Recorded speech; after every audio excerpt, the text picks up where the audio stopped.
Okay, good morning, everyone. We're live from Prague for this podcast workshop. And today is the first day of the EBLIDA 34th conference, and under the theme of Libraries as Partners of Sustainability. And Sense and Sustainability is the main name of the conference. And today we will discuss about this theme, so the impact of libraries in advancing sustainabilities and in transforming sustainability goals into action. And I'm Camilla Donatale Rose, and I'm a EBLIDA project assistant, and I will be moderating this session. And with me today, it's Andrew Cranfield, who's director of EBLIDA, Ania, who's program manager at the European Cultural Foundation for the Europe Challenge, and Julie Ward, who's a former member of the European Parliament, and she's involved in many sustainability initiatives. So the format of this podcast session, we have received some questions in advance from our participants who will discuss together with our speakers, but participants will also be free to raise their hand and ask other questions in case they come up in the conversation. So in order to start, we received many questions that were very broad, like around the concept of democracy and funding and government. So we're going to explore these broad questions, but through the lens of sustainability. So the first question I would like to ask you, it's around the theme of law and sustainability governance. So from a sustainability perspective, do you think that libraries need stronger legal frameworks to support long-term impact? Or is flexibility more important to allow libraries to respond to local sustainability challenges? Andrew, would you like to start? Yeah, sure. I think it's a kind of yes or no answer, or one does not exclude the other. I think when in those European countries where there is legislation governing the role of libraries, we see that is it's a fundamental strength for the library sector that we have a legal mandate and a legal framework, and often it's the framework from which the libraries can act and to set goals and initiatives which are then mandated by the ministry or the government, or if they're at the regional level. So I think that's very good, but it's certainly not, and often library legislation is maybe 10, 20, 30 years old, so it's not necessarily very up to date, and it aligns with the role of libraries as we often see them today, which is much more than the traditional role. And I think if we still go out and talk to the public, they still think it's a lot to do with books and loans and physical buildings and so forth. I think it's we have a broad acceptance of what libraries should be. So I think if there is a legal framework, that's definitely a good thing for libraries. A legal framework which encapsulates the role of democracy, the role of being a meeting room, a role of having public debates and public discourse within the confines of a library, as it is in the Norwegian and I think the Finnish library legislation is a really good thing. But this, of course, does not preclude working with issues, even if there is not library legislation or it's older or more out of date. So I think there's really also the ability to sort of just act or to just go for it is often a part of what public libraries can do. So they can set agenda items on sustainability within a very broad context. So that doesn't have to be mandated in law, but it's an advantage, I think, at the end of the day. Mm-hmm. Thank you. Yeah, I would add to that about this possibility to just do things. No, I really loved what the person Barbora from one of the Czech libraries was speaking in the opening session about the fact that there's all these big strategies above her head and her library, but in the end she is listening to her community and she's trying to make things happen. And I think it's really important to think of legislation as an enabler, as maybe a foot in the door, sometimes as inspiration, as a guarantee of some kind of resources and position, but to not treat it as like, we are being told what to do, and this like sets our mandate. And I used to, before I worked at European Cultural Foundation, I did a lot of other things, and one of the things I did, I worked for many years for networks of local governments, networks of cities working on sustainability. And I think libraries can learn a lot from local governments in this regard, because local governments have taken some legal frameworks that maybe mentioned them really in passing, you know, it was just all these other actors and local governments. And they built a movement out of it, and they became more and more important actors in sustainability and in climate action. So I think legislation, yes, but think how you can use it.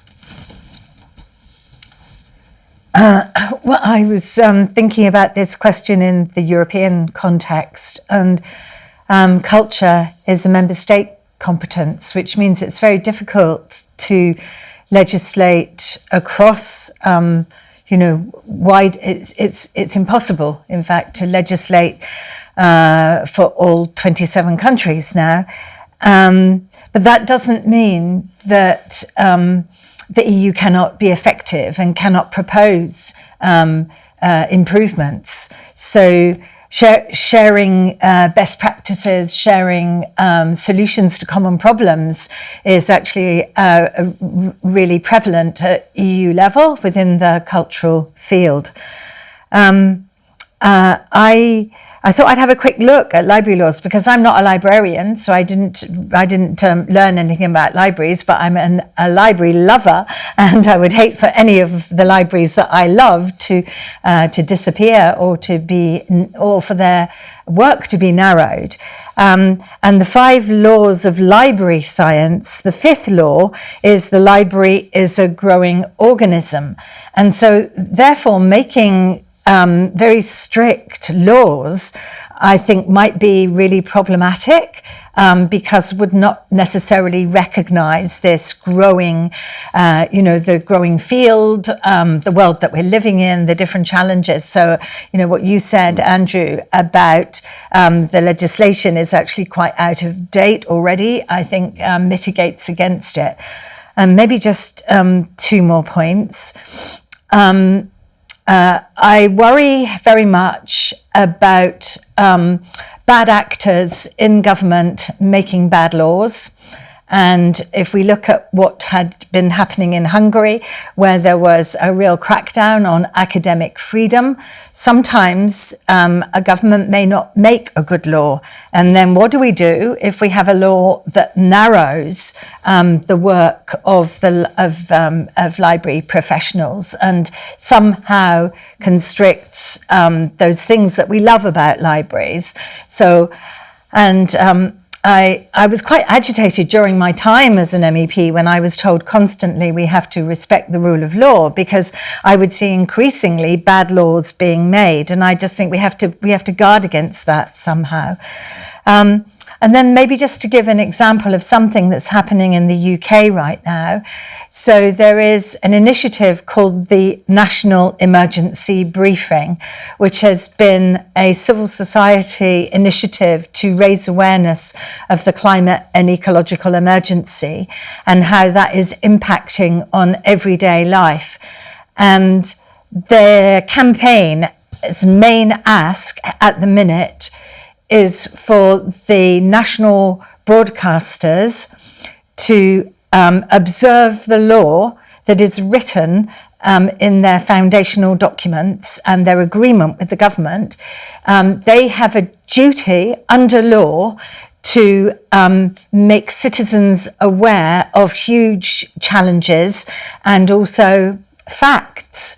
And so I think sometimes the laws are already there and they're not in use. And why this initiative is being proposed is because the broadcasters, largely, apart from the amazing David Attenborough, right? Apart from him, who's about to be 100 years old, apart from him, a lot of people on the media are not really speaking very much about the science of climate change. So I just want to offer that as a kind of campaign which has looked at the legislation and gone, actually, they're not fulfilling it, so let's do something about it.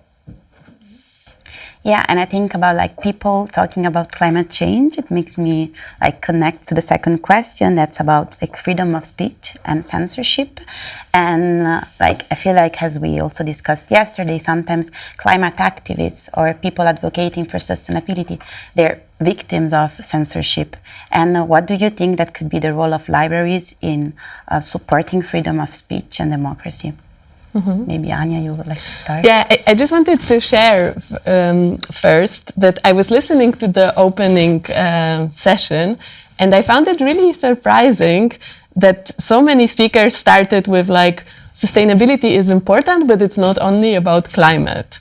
And I mean, sure, it's not only about climate, but we have to think about how things are interconnected, no? And I was thinking a lot about this old slogan from the climate movement that there are no jobs on a dead planet, no? And in the same way, there are no libraries on a dead planet. And of course, sustainability is about education, is about our quality of life, about everything really. But I think it's also how do we connect these things and how do we think about climate, about planetary boundaries as a basis of human life. So I wouldn't really slice it into this, you know.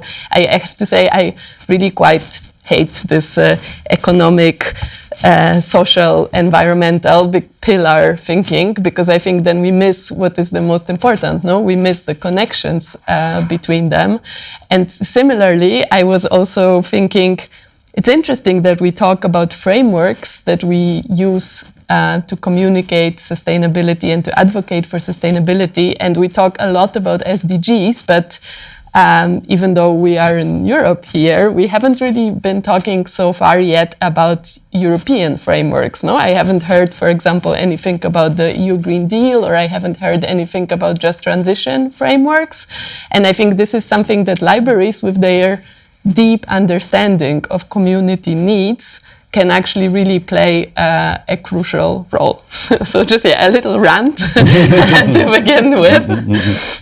And in terms of censorship and democracy, of course, like for us at the Europe Challenge, this is extremely important to elevate this role of libraries as places where democracy is not only safeguarded, but also practiced. And I think one of the most important skills that we need in democracy is we need to learn to talk with people who are different than us. And I have seen so many wonderful initiatives. There is a great initiative in Poland called Libraries for Climate that I encourage you to check out, but also many of our projects within Europe Challenge that are bringing people together and finding spaces for safe dialogue. And I think this is also the best vaccination we can have against disinformation, against polarization, because it also happens in real spaces and protects people from the misinformation that they often experience online. Well, I talked a little bit about the situation in Hungary, which hopefully will now improve. And I have many Hungarian friends who work in universities and academia there, and I think they are really hoping that their libraries will at last have some academic freedom returned to them. And often in life we take many things for granted. You know, we take our rights, we think our hard-won rights have always been there, and I learned very quickly when I was an MEP that as soon as we turn our back, as soon as we kind of stop looking after our rights, somebody is behind us and they're chipping away and they're trying to take our rights away from us. Globally, eco-activists, people defending nature, people speaking about the climate are under huge attack in lots of countries in the world. I know we're talking about Europe here, but there is in many countries, even in Europe, there are many countries who are making laws against protest, making laws against making laws against perceived difference, trying to. There's often a chilling effect. So the idea of civil society space has been shrinking. I was elected in 2014, and I can't remember the number of debates we had where we were talking about shrinking civil society space. So we have to recognise that maybe it's not an overnight thing, but there is a kind of creeping shrinking which is happening, and we have to push back against that. That is a kind of generality that I am making, but I would ask everybody to pay attention to what is happening. But libraries are great spaces for debates and discussion. Yes, there's lots of information on the shelves. Hopefully there's some really informed people working in the libraries. But I would promote libraries as spaces for events where things can be discussed, where people with different views, different perspectives, different expert knowledge can come together. And in that public space, which is free and which is safe for people, then be able to actually have some of these conversations. So, but in that respect, I would like to talk, just to mention a really amazing youth media literacy project called International Child Press, which a lot of the young people working in child press are very agitated about climate because they are inheriting the mess that my generation made. And those people in libraries being given the freedom to to interview people and then make newspapers and news reports based on that, I think is really, really important. So it's a great example, in fact, of freedom of speech in libraries and encouraging that in our youngest readers, if you like, our youngest citizens. Yeah, I think one of the major, and I am actually a librarian and have been one for 30 plus years. And I think when I came into librarianship, the idea that libraries were the space for freedom of speech, freedom of thought. We had materials on our shelves, and this was where people could come and safe from whatever kind of world they were living, they could get access to this information. So I think the danger now is a certain sort of complacency that model still somehow works, because I think as was said, the polarization and the disjointed discourses that we have without respect for each other and opposite opinions has increased. So maybe the role of the librarian, which I always thought was one of neutrality. You can always talk about what is neutrality, how do we define it. But I think for a long time I would have said, no, I'm neutral because people come into this room and that's what they expect. Now I think I have to be more of an activist for this being a democratic room where we can come and we can talk. We need to facilitate those discussions. Too often I hear that the library is a safe place and people can come in and talk. That doesn't just happen on its own. And I'm a little bit, too often I hear that the libraries are safe places and safe spaces. And I think, I'm not sure that's true for everybody. I think we have to define what we mean by that. And then I think we really have to work on being that safe space. It doesn't just happen because we are open and often we are free of charge. There are a lot of things that can be in people's memories and thoughts which discourage them from actually coming to the library. So I think it is very much about going from that kind of the neutrality and going to a more facilitating activism, let's put it like that. I know not everybody likes the word activism, but I think that we really have to point out that this is an important democratic room, but we're going to really work for it to be that democratic room. Can I add something to this? Because I think it's I really like what you said, that we repeat, and I am guilty of this also, that libraries are safe spaces and don't really question what does it take for them to be that in a new context. And we are now working on a really interesting project also with our partners from Public Libraries 2030 and Aarhus Public Libraries and Comicdom, that is exploring exactly what kind of skills do librarians need to facilitate these spaces, to really work on community engagement, no? Because I think if we think about how librarians are educated, and what kind of skills they are given. I mean, there's a lot of work that as a librarian you have to do afterwards by yourself to be able to really, for example, hold a safe space or to have a discussion about a difficult topic. So I think these questions of facilitating, building partnerships, taking care of different needs of people. This is also something that we have to think on a systemic level. How do we build these skills? Because I think enthusiasm is great, but enthusiasm will only take us that far. So yeah, a little plug-in here.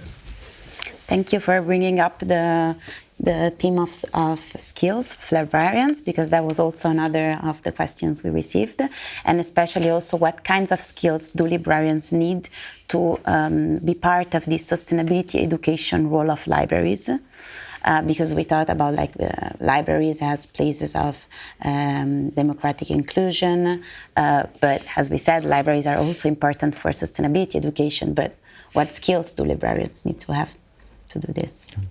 Shall I start on that one? And because before joining EBLIDA, I was a library manager of several libraries in Denmark, and I think through the 7 or 8 years that I was there and working in the public library sector, I'm not sure I employed anybody with a classic librarian background or library background. They were people from humanities, they were people from journalism, communication, data skills, and so forth. So I think that this could be at the back of this question, is that so many places we see that library schools are closing down, and I meet a lot of colleagues who think this is a really bad deal and that libraries are going to suffer because of this. I'm a lot more optimistic. I think we can teach, let's say, those traditional library skills, and I don't want to go into detail about what they could be, because they can also be quite a plethora of skills, but I don't think we're necessarily losing that. But I think if you go back 20 years ago, then everybody I met was like replica of each other. We were all librarians, and libraries were suffering because it was really difficult for us to embrace new roles or new strategic directions to go, because we didn't have the competencies. So I think the skills you need in libraries could be just about anything, because I don't think one size fits all. But I definitely think that the interpersonal skills are so important. I think it is Pret a Manger, who are like a sandwich place in the UK and in airports, and their motto was, "We buy the smile, and then we teach you how to make the sandwich." It's not maybe totally replicable into the library, but I think those libraries that really are good at interacting, building partnerships, building communities, that's really, really, really important. So those skills, it's personal skills, and then of course some academic skills, and they can be in so many fields that you can't define it as, one skill set. It's a plethora of skills. Yeah. Yeah, and I think that's the perfect moment to mention our Green Librarian Handbook, that it's useful to learn more about skills of green librarians, so how to implement sustainability education in libraries, and also how to turn libraries more green, or, as we said, advocate for sustainability. And I don't know, Ania or Julie, if you want to add something about this topic. Yeah, my mum thought that I should be a librarian. I'm having lots of kind of memories now. Because it's such an honourable profession, yes, of course. Absolutely. Yeah, I could still have another career. I think it's because I loved stories, I loved books, I loved learning, I was curious, and that stayed with me all my life. And in fact, school wasn't a success for me. I had a terrible time at school, and so libraries became for me a much more accepting, kind of welcoming place. I think that the use of libraries as spaces for events means that librarians also need curating skills, programming skills, need to see the opportunities that there are to do new things, to maybe to act in those more kind of spontaneous ways. So I would just include that as well. Having the imagination and and the enthusiasm and the vision to put together a thematic program, for example, to have a festival. I know that some libraries in the UK became performance spaces for small-scale touring because the theatres were closing down. I just think people who can see beyond, beyond the job description, I would say, would be for me important. I wanted also to share maybe a little bit of my personal history with libraries. So in my case, it was my grandma that was a librarian, and I thought she did amazing things. And 14 years ago, I set up a small fund called Olga Rok Fund, named after my grandma, that is giving, personal development scholarships to female librarians in Poland. So for 14 years, I have been reading the stories of librarians in Poland and all the incredible things that they do. And it's only lately that I talk more from people with like librarians associations, and because I was this person that was always like, wow, libraries can do anything, no? And then a lot of people were like, yeah, but should they? Do we want them to do everything? And so when I think about skills that librarians should have, I think an important skill is also to realize who else can do things with you, no? Because it can become very lonely, and it can also become a source of a lot of pressure, and it can lead to burnout if you have this feeling, I have to be everything. And I think it's really important. And so in this sense, I would even say it is in some way also a skill of curating, no? Of picking partnerships, of mixing unusual suspects, of creating a space that is open to others. And I think another important skill is also this of spotting new things and seeing how you can bring them in. And in this way, it's also a skill of like learning itself and developing. And I think that's something that all the librarians I know are really great in, and we could all learn a lot from them. And I think like one of the other skills that we didn't mention yet, but we talked a bit about like funding and funds, is that the capacity of dealing with limited funds, but still like libraries are expected to do lots of things and also contribute to sustainability education. So another question we received was about funding and green transition. So having limited fundings, how can libraries still invest in green infrastructure? Like what alternatives or strategies can libraries adopt to still contribute to the green transition? Shall I start? I would like to point everybody in the direction of the ELAN webinars, which we did recently from their expert group on sustainability. One of the case studies was the National Library of Wales, which is a very old historic building, which is not very climate friendly. But the adaptations that they are making will save the library money. And so partly we have to push back against this, we cannot afford it, because not to do it will be more costly in the long run. So there's an argument to win there. But I also think that it is possible to do a lot of things without much money. And probably people are already doing these things. So recycling, reusing, upcycling. We have to change the mindset of a throwaway society. We have to see that everything that we use might have a longer life somewhere else. So this is the circular economy that we're talking about. And I think that, rather than throwing things away, find a use for those things. And I can't remember which library it was that I've been in. I've been in many libraries across Europe as an MEP library lover, but there was definitely a library where all the furniture was made from like recycled plastic bottles.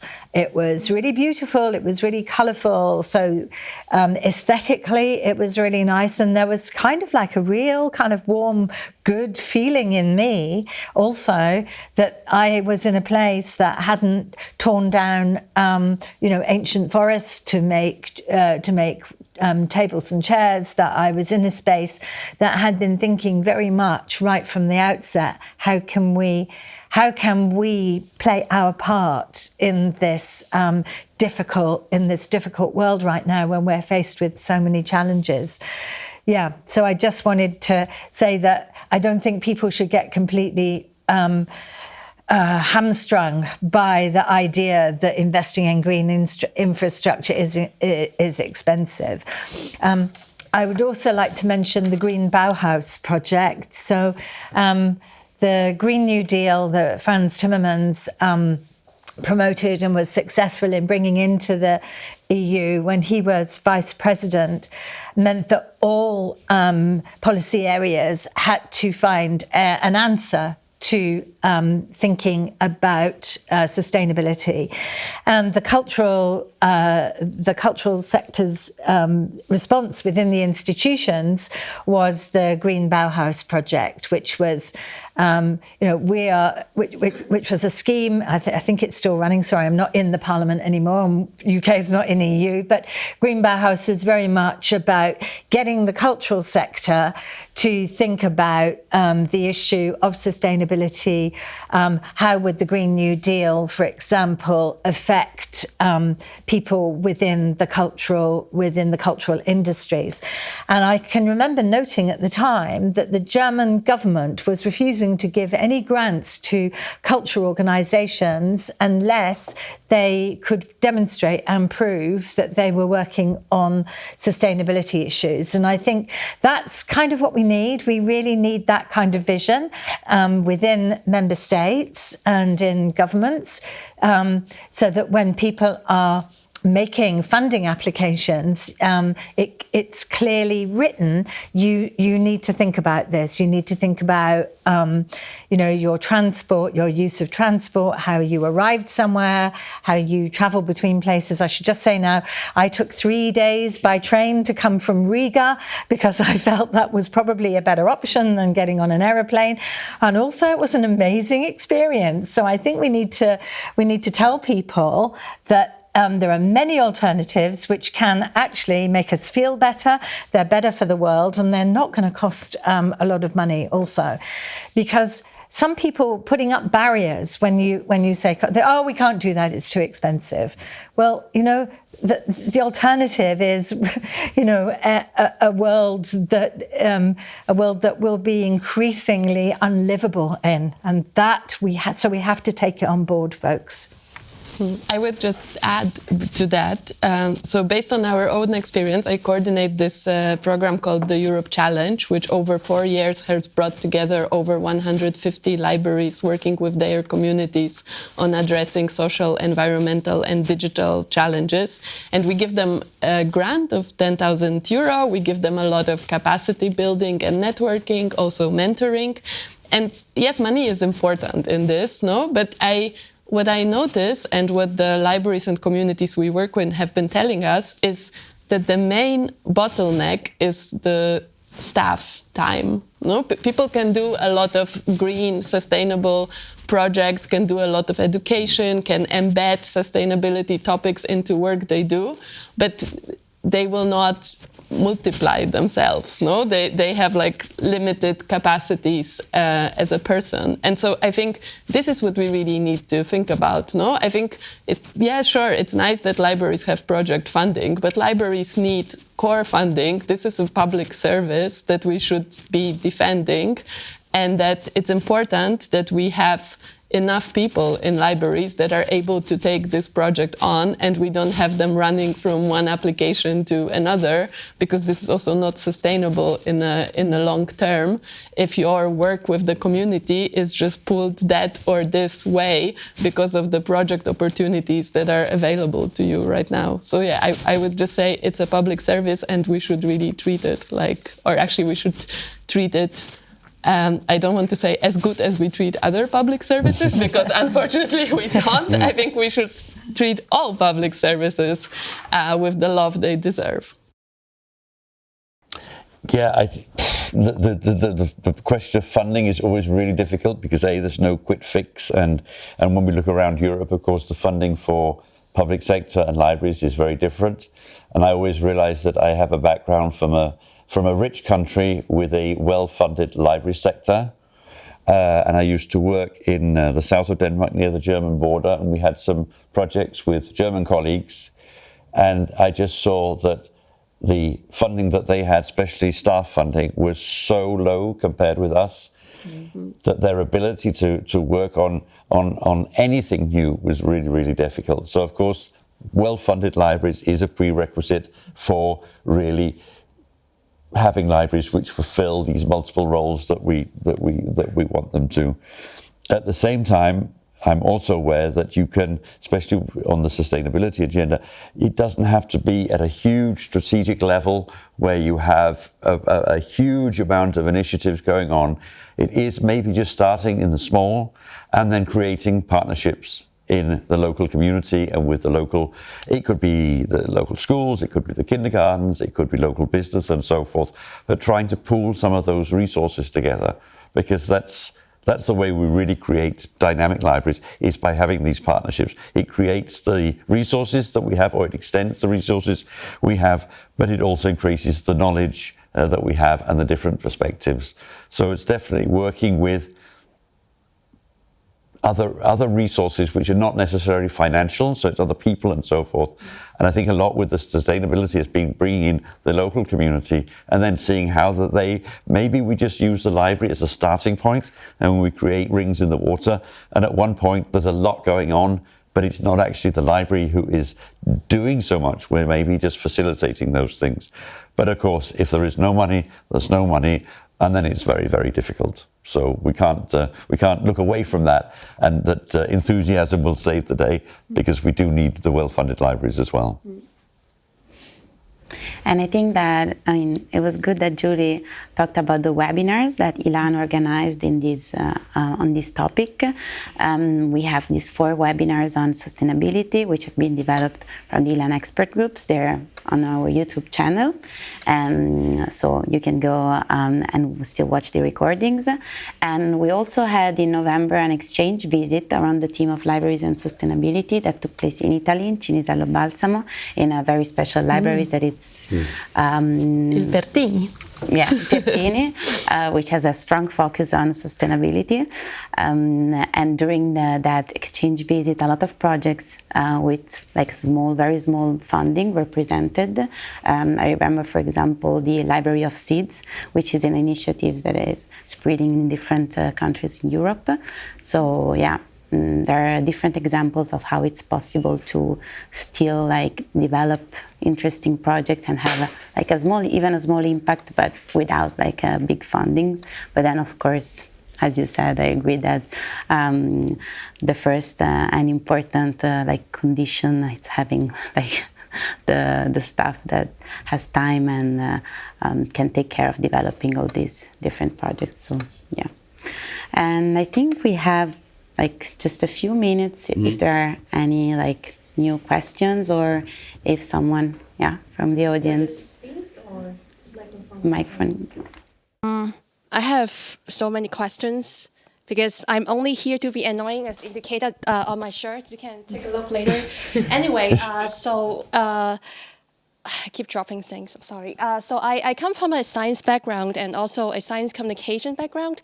So I'm not from a LIS background, so maybe you can hire me. And anyway, so I just want to know what would you advise librarians and libraries do to train them up in science engagement?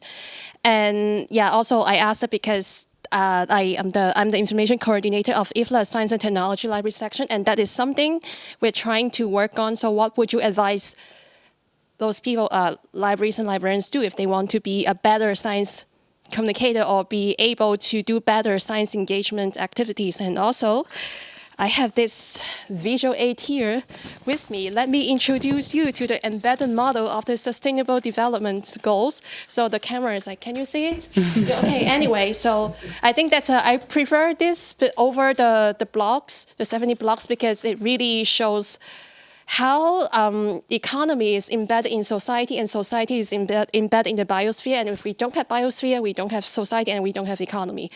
Anyway, I'm doing my PhD thesis on that. So anyway, that's a whole other. Sorry, I have 17 million tabs open in my mind at a given time because I'm a woman, I multitask. So anyway, maybe just answer the science engagement question. Sorry.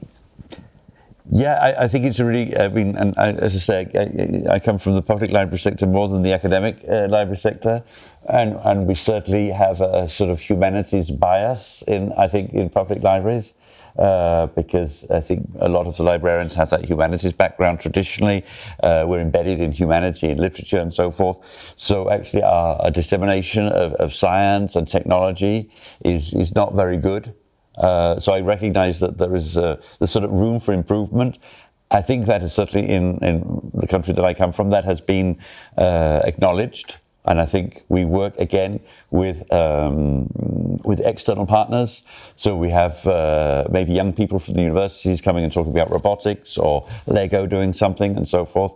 So I think there's a room for a lot of improvement, because I think if the premise is that libraries have been very much sort of humanities based in the arts and literature, that there is definitely room for improvement. But I think it's happening, and it's happening in partnerships with universities and colleges and students and so forth. I would also add that I think it's also a lot on science to reach out to libraries, and the projects that I know, the projects that we have in the Europe Challenge, some of the best examples are related to citizen science, especially in the field of environment. So to engage people to measure air pollution, to measure water pollution, because I think when people start doing something that is also related to their local environment, this I think wakes up their appetite for learning more about it. And then this becomes like maybe less abstract, and they are excited about, building tools, interpreting data in a way that maybe a lecture or a seminar will not get. I think there's a really key word that you talked about, and that's education and educator. And to educate, to be an educator, you need to be a communicator, actually, and those skills are super, super important. So I didn't really do science at school. Both my parents were scientists, and I kind of didn't do it. And then thought I could never do it, right? So starting quite young, thought I could never do it. Then I went to work in the arts, in theatre, and I was given the most amazing opportunity through the Wellcome Foundation, which is a British, UK-based foundation that brings science into the public sphere, into different aspects of life, and they set up a brilliant scheme for artists and theatre makers to work with scientists. And I had the most extraordinary experience working with Professor Tom Kirkwood, who is the world's kind of foremost expert on ageing. And together we made a project. And I learned that actually we kind of learned from each other how to communicate better. He had already written a little novella about his science experiments and about his research, because he realized that nobody was reading the research. So he already did that. Oh yeah, I better communicate this in a different way. And he wrote kind of some speculative science fiction, which was amazing. And I learnt by working with him enough about DNA and how our bodies are programmed to live, not to die. This is the big thing. I learned enough from him in order then to go and work with children in school with science. And so for me, the idea of bringing those two sides together is incredibly powerful, and there are more opportunities to do that, and I think we should make more. Members of the European Parliament get the opportunity to partner with scientists every year. And I did this, I was hungry for it. That's the thing, isn't it? Being hungry for this information and knowledge. So if you could propose scientists, if you know any, you could propose them. You could get them to find out about this scheme. You could put pressure on your political representative to participate in the scheme. And what comes out of that, again, is a greater mutual respect. And then maybe finally, STEAM, science, technology, engineering, arts and maths, all right? Because the disciplines are naturally together. Scientists cannot invent things if they are not thinking creatively, and artists are working in science all the time. So musicians and dancers are counting, they're working with numbers. Painters and people working in sculpture are using material science, yeah? And so this division of the sciences from the humanities, for me, is really false. It doesn't replicate what people are really doing within their working lives. So I think if any science communication can work better with people from the arts and culture field, then actually that is a very powerful way, I think, of your work being communicated. Are there any other questions or remarks or?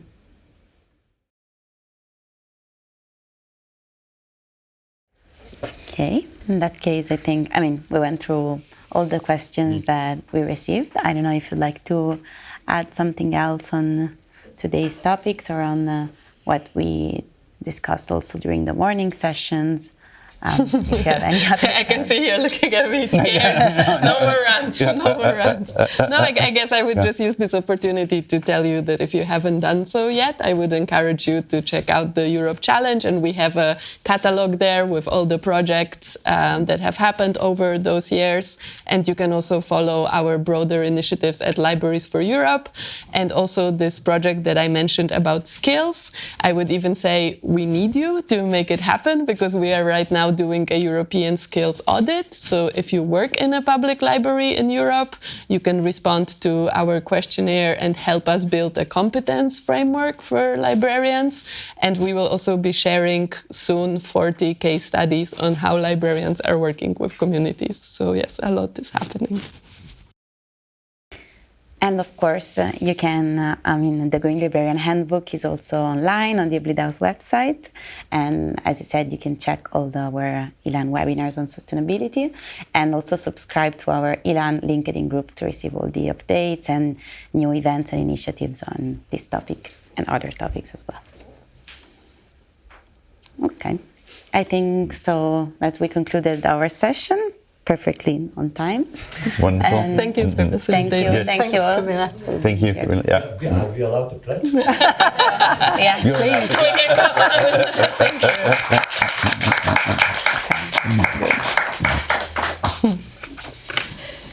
Okay, now I can. Yeah.